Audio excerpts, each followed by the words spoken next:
Hello, everyone, and welcome to Future News Daily, where I bring you the latest advancements in technology, longevity, science, medicine, and AI. Today is Friday, December 16th, 2022. Don't forget to like, subscribe, and hit the notification bells. With that being said, let's get started.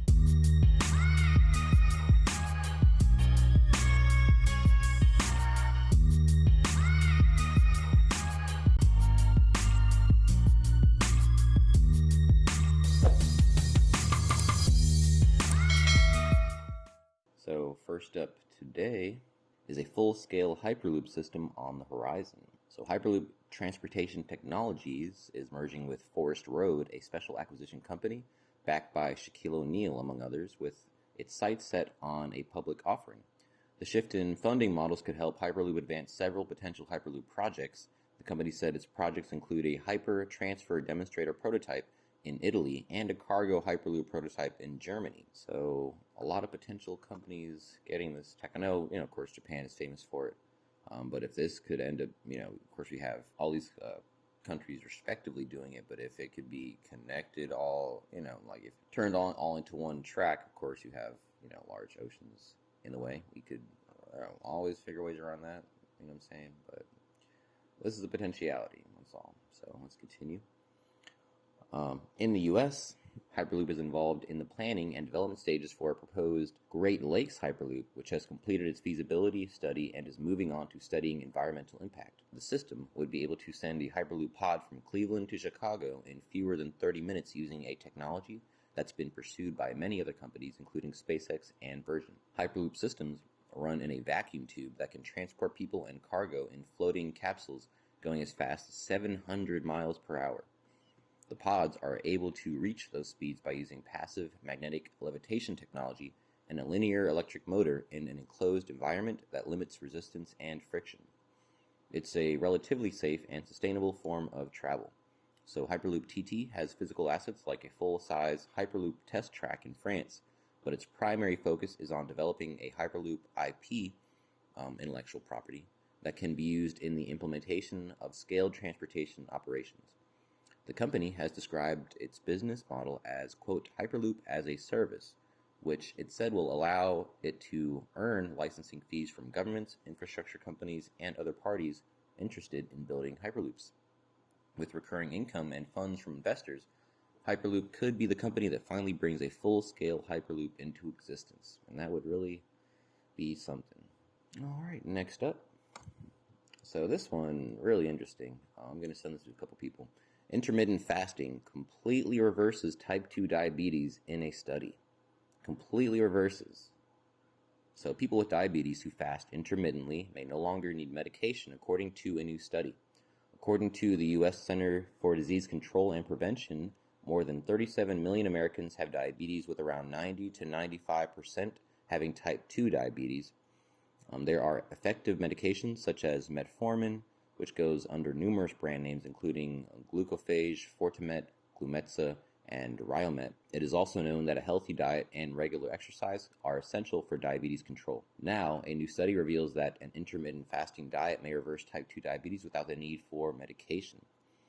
For those who don't know what intermittent fasting is, it's where you pick a certain amount of hours out of the day, whether it's 8, 6, or 10, or even, some thing on the extremes of those, where you only eat for those set amount of hours. So you might eat from 10 in the morning to 4 or 5 in the afternoon, and you're not, of course, not eating the rest of the other time. And I've also heard that in conjunction with this, people will actually, before they start to eat, they will have a little workout in the morning or whatever, hour or two before you get started.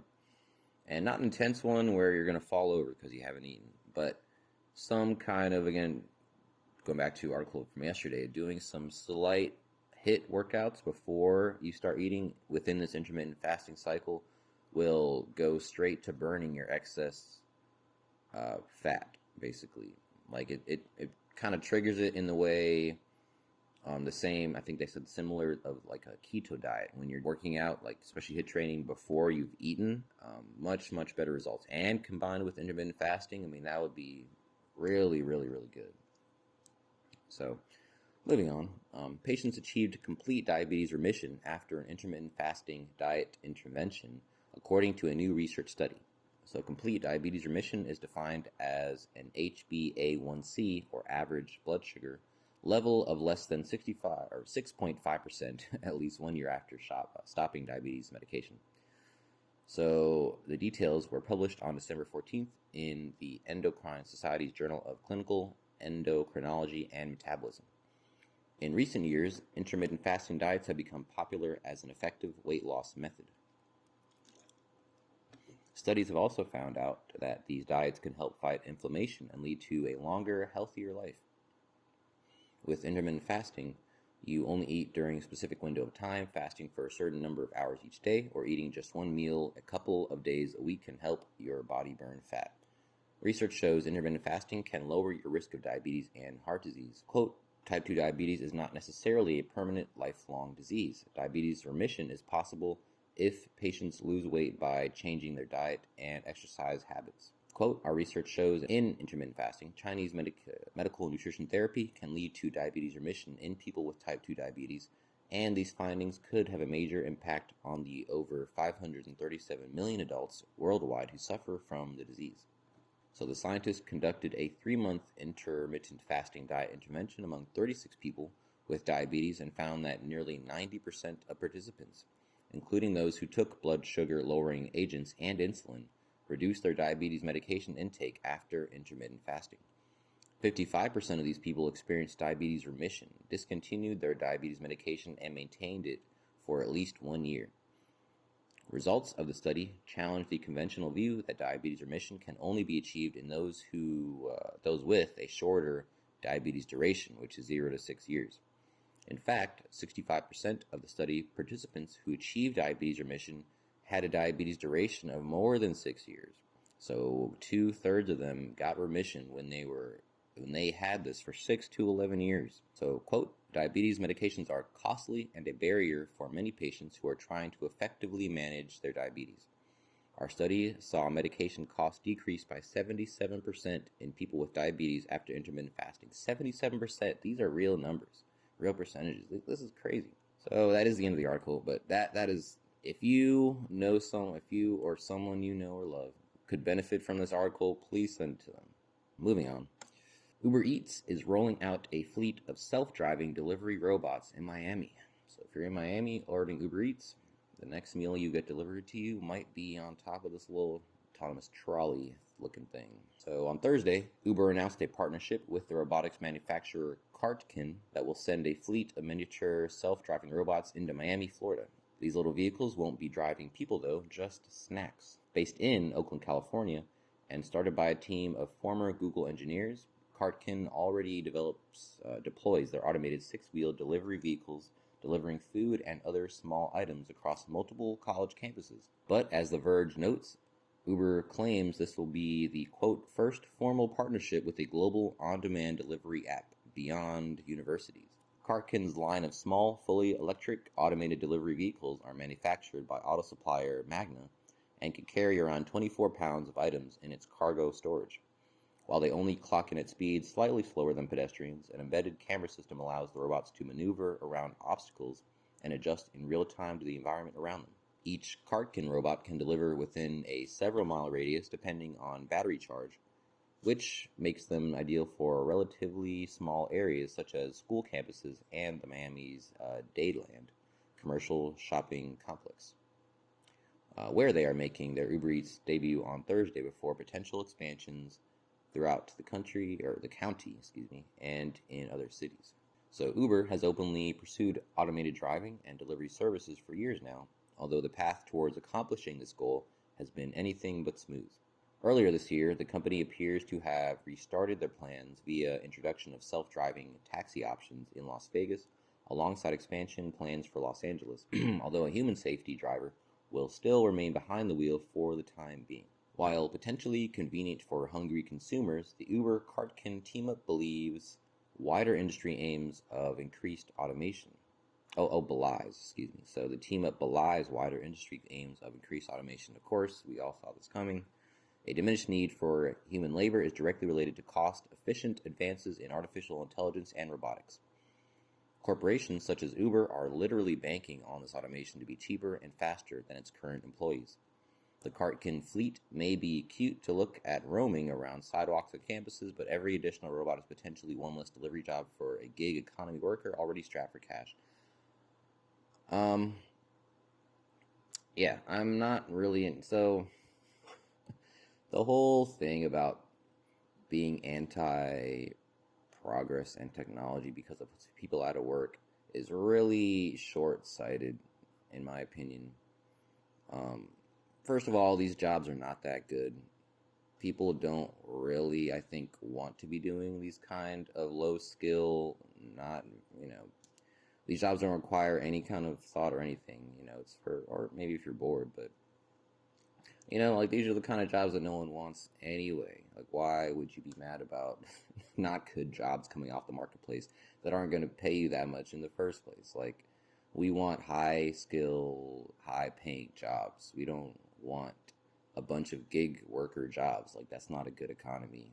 That's not what a good economy creates. That's not what the majority of jobs in a good economy would be. So, yeah, let's not get caught up on these things. Anyway, moving on. 3D printed heart valves can form new tissues. So, last article of the day. Researchers from the Technical University of Munich and the University of Western Australia used melt electrowriting, I don't know what that is, have created the first ever 3D printed heart valve with a heterogeneous structure, as is seen in human heart valve tissue.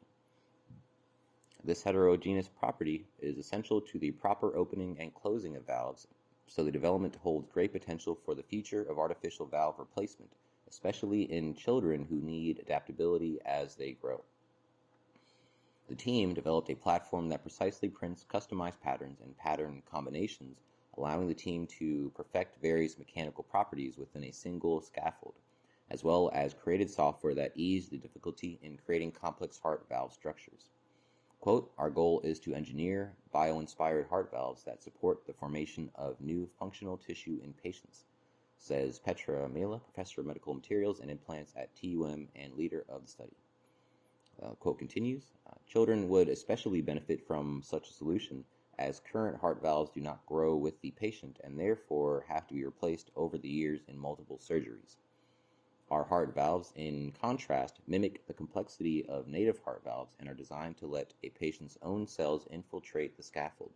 In melt electrowriting, a polymer, in this case medical grade polycaprolactone, or PCL, is melted and pushed from the printed head in a liquid stream. A high voltage electric field narrows the diameter to 5 to 50 nanometers and stabilizes the stream for precision as it follows a predetermined path via the research team's software. The software reduced the need to assign individual patterns to different scaffold sections, which would be incredibly time-consuming without the program. In addition, the research team worked with other departments to modify the PCL with paramagnetic nanoparticles, which allow MRI visualization of the scaffold so they can be monitored after implantation. So because the team used PCL for printing, they are both biodegradable and cell compatible, allowing a patient's cell to grow on the scaffold and form new tissue before the scaffold degrades. The PCL scaffold is surrounded by a material that imitates the natural elastin of heart valves and provides micropores small enough to seal adequately but large enough, probably, that's a typo there. So small enough to seal adequately but large enough to allow cells to enter. The team's first cell cultures showed success with cell growth on scaffolds, and the heart valves worked properly in the circulatory system simulation with which the researchers tested. The team is currently working to improve the technology and is looking to begin preclinical studies in animal models. So very, very productive progress here. So this alone, takes off the need for multiple future surgeries from people, of course, with any kind of heart surgery, which is already pretty intensive. So the more you can eliminate future ones, I'm sure that's going to greatly increase success rates. So, yeah, very good things to look forward to here. That is the last article I have for you today. So don't forget, this video is for educational purposes only. I will never recommend any investments, solicit your time or money, attempt to contact you on any other platform, or own any rights to the information within this content. With that being said, thank you very much for tuning in, and I will see you in the next one.